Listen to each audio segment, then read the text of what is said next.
দর্শক শুভেচ্ছা, জনতার কথা অনুষ্ঠানে আপনাদের স্বাগত জানাচ্ছি। আমি আসিফ সুমিত। আপনারা জানেন জনগণের মতামত তুলে ধরতে একুশে টেলিভিশনের বিশেষ আয়োজন জনতার কথা। আমাদের প্রত্যাশা দেশে শক্তিশালী গণতন্ত্র, আমরা চাই সরকারকে সহায়তা করতে। দর্শক, সম্প্রতি ভারতের যে আচরণ তাতে ব্রিগেডিয়ার সাখাওয়াত হোসেন আমাদের বর্তমান উপদেষ্টা মন্তব্য করেছেন যে পায়ে পাড়া দিয়ে ঝগড়া করার চেষ্টা করছে ভারত এবং তিনি এ থেকে ভারতকে সরে আসারও আহ্বান জানিয়েছেন।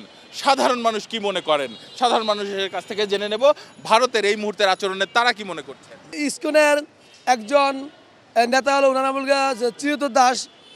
উনি যে সমস্ত বাংলাদেশের বিভিন্ন কয়েকটা জেলাতে সমাবেশ করে যে সমস্ত দেশকে অস্থিতিশীল করার জন্য বক্তব্য দিয়েছেন, এই বক্তব্য যে ধরে বাংলাদেশে একটা বিশৃঙ্খলা সৃষ্টি করেছেন। এখন ওনারা চাচ্ছে যে আমরা যদি দেশের ভিতরে মুসলমানের উপরে আক্রমণ করি, তাহলে মুসলমান যদি আমাদের উপরে ক্ষিপ্ত হয়, তাহলে ভারত এটা নিয়ে বহির্বিশ্বে একটা ফায়দা লুটবে। ধৈর্য ধরে যত ষড়যন্ত্র আসুক, সকল ষড়যন্ত্রকে আমরা মোকাবেলা করব। দেশটা স্বাধীন করছে পাকিস্তান হাত থেকে, কিন্তু ভারত চাচ্ছে এই দেশটা তাদের আন্ডারে চলুক। শেখ হাসিনার সরকার, এই ফেসিবাদী সরকার এই দেশটাকে এই 5 বছর থাকলে আমার সম্ভবত জনগণের সবাই বুঝে ফেলেছে যে এই ভারতকে দিয়ে দিবে দেশটাকে। আমরা মুসলমানরা কখনো রক্তাক্ত খুনাখুনি চাই না, কারণ হিন্দুদেরকে আমরা ভাই, আমরাও যেরকম মুসলমান ভাই। আমাদের নবী করিম সাল্লাল্লাহু সাল্লাম বলেছেন যে যে তোমার পার্শ্ববর্তী শত্রু আছে তাকে কখনো শত্রু মনে করবা না, সে তাকে বন্ধু মনে করবা। তো ভারত আমাদেরকে শত্রুর পর্যায়ে নিয়ে ফেলাইতেছে, তা আমরা তো শত্রুতা চাই না, আমরা চাই বন্ধুত্ব। যিনি ভারত যায় পড়ছে, যে দিল্লিতে যায় অবস্থান করছে, ইনি আর মোদী সরকারের সাথে মিল্লা উনি একটা প্রোগ্রাম করে উনি চাচ্ছে বাংলাদেশের ভিতরে একটা বিশৃঙ্খলা সৃষ্টি করার জন্য। সেটা যদি না করতে পারে, আমরা যে এখন বর্তমান হাসিনা দূরে আছে, দূরে থাকুক, বাংলাদেশে যাতে ঢুকতে না পারে সেই ব্যবস্থা করুক সরকার। আমরা ভারতের সাথে কখনো সংঘাতে যাইনি, ভারত আমাদের সাথে সংঘাত করেছে। 16 বছর হাসিনার দুঃশাসনের যা কিছু আছে লুটপাট করে তারা আসলে মোদী সরকার নিষেধ তো এটা ভুলতে পারে না। এই জন্য হাসিনা সরকার তার দোসর নিয়ে তার মন্ত্রীরা তার কাছে আছে, এগুলো এখন তারা ষড়যন্ত্র করতেছে। বিশাল অঙ্কের টাকা খরচ করে তাদের কিছু দালাল সাংবাদিক আছে, দালাল সাংবাদিকরা মানে উল্টা ফুল্টা রিপোর্ট করে বাংলাদেশের সংখ্যালঘু হয়েছে আসলে কোনো কিচ্ছু না। গত 15 বছর ধরে ভারত আমাদের উপর যে সকল শোষণ করে আসছে, শুধুমাত্র হাসিনা সরকারের জন্য এটা করতে পেরেছে। এখন যেহেতু হাসিনা সরকার নেই, ভারত দেখছে যে ভবিষ্যতে এরকম সুযোগ আর সে কখনো পাবে না।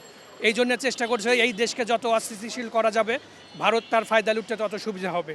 এজন্যই সব দিক থেকে চেষ্টা করছে, এক এক মাধ্যমে ভারত চেষ্টা করছে আমাদের উপর বিভিন্ন ধরনের অরাজকতা করার জন্য। সর্বশেষ যে কার্ডটি খেলেছে সেটা হচ্ছে ইসকন কার্ড। আমাদের দেশে এরকম কিছু হয় না যে আমাদের দেশে হিন্দু, বৌদ্ধ, খ্রিস্টান তাদের উপর কোনো আক্রমণ হয় নাই। এটা নিজেদের মন গড়া কথা বলতেছে, তারা নিজেদের মন গড়া গুজব ছড়াইতেছে। আমলিক সরকার নাই, যার কারণে তাদের আরও হয়ে গেছে, যার কারণে তারা এখন আছে আতঙ্কের ভিতরে, যার কারণে তারা এই গুজবগুলো বাংলাদেশের উপরে ছড়াই দিতেছে, বাংলার মানুষের উপর ছড়াই দিতেছে। কিন্তু আমাদের সকল মুসলমান, সকল মানুষ জাতিকে, সকল ইয়াকে একসাথে ঐক্যবদ্ধ আমরা এটার প্রতিহত করবো। ধন্যবাদ আপনাকে, ধন্যবাদ। দর্শক, আপনারা শুনছিলেন সাধারণ মানুষের প্রতিক্রিয়া। তারা বলছেন ভারত এই মুহূর্তে বাংলাদেশ ইস্যুতে যে ধরনের কথা বলছে সেগুলো মূলত সবটাই গুজব। এখন আরেকটি প্রশ্নে আমরা যেতে চাই যে ভারতের একজন নিউজ টাইমসের একজন প্রখ্যাত সাংবাদিক মন্তব্য করেছেন যে এক দেশে রাজনৈতিক আশ্রয় নিয়ে বিবৃতি দেয়া পুরোটাই অনৈতিক। মূলত হাসিনা প্রসঙ্গে তিনি এই কথাটি বলেছেন। মূলত হাসিনা প্রসঙ্গে তিনি আরও বলেছেন যে মোদি হাসিনাতে উস্কানি দিয়েই এই ধরনের বিবৃতি প্রদান করাচ্ছে। সাধারণ মানুষ কি মনে করেন জেনে নেব তাদের কাছ থেকে।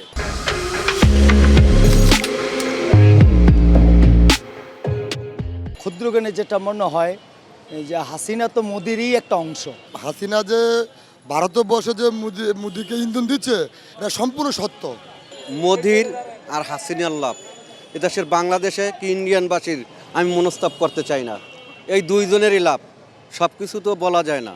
হাসিনা মোদি সারা হাসিনাই বাংলার মাটিতে কোনো কথা বলে না, ওনার সাথে যোগাযোগ করে বাংলাদেশটা এই পর্যন্ত নিয়ে গেছে। ওনার লাভ আছে দেখে ওনার জায়গা দিছে, ওনার সাহসী উনি কথা বলছে না। যে লোক পলেয়া দেয়, খুনি সন্ত্রাসী যে লোক পলেয়া দেয়, সে আবার কিভাবে বিজ্ঞপ্তি দিতে পারে, কোন আলাপ বলতে পারে। এই বাংলাদেশের শত্রু হাসিনাকে এই বাংলাদেশে এনে বাংলাদেশের মাটিতে বিচার করা হবে। হিন্দু করবে বলতেছে মুসলমান হামলা করে, নো, এটা হাসিনার ওই যে মোদী সরকারকে বললা দেশটাকে একটা অস্থিতিশীল চেষ্টা করার জন্য পায়তারা চলতেছে এখানে। বাংলাদেশের 16 কোটি মানুষ যদি মারও যাইতো, তারপরেও শেখ হাসিনার কিছু আসে যায় না। তারপরে সে এই মানুষের লাশের রূপে দাঁড়িয়ে এই দেশ ক্ষমতা তারা চালাইতো। ওই মোদির কাছেই সেই হাসিনা যাইয়া এখন দুইজনেই এক সূত্রে গাইথা এই নানান ষড়যন্ত্র করছে বাংলাদেশের বিরুদ্ধে, নানান অপকণ্ডা চালাচ্ছে ভারতের কিছু কিছু মিডিয়ার মাধ্যমে। আবারও কিছু মিডিয়া ভারতের মধ্যে সুস্থভাবে প্রকৃত জিনিসটা তুলেও ধরছে। যে কোনো ষড়যন্ত্র মোকাবেলার জন্য বাংলাদেশের জনগণ সজাগ আছে। ফ্যাসিস্ট হাসিনার কোনোটাই ধন্যবাদ আপনাকে। দর্শক, আপনারা শুনছিলেন সাধারণ মানুষের প্রতিক্রিয়া। সাধারণ মানুষ কিন্তু তাদের ভাবনাগুলো অসাধারণ, তাদের চিন্তা অনেক সূক্ষ্ম ও গভীর। দর্শক, জনতার কথা দেখতে প্রতি শনি, রবি, মঙ্গল এবং বুধবার চোখ রাখুন একুশে টেলিভিশনে। সঙ্গে থাকবো আমি আসিফ সুমিত।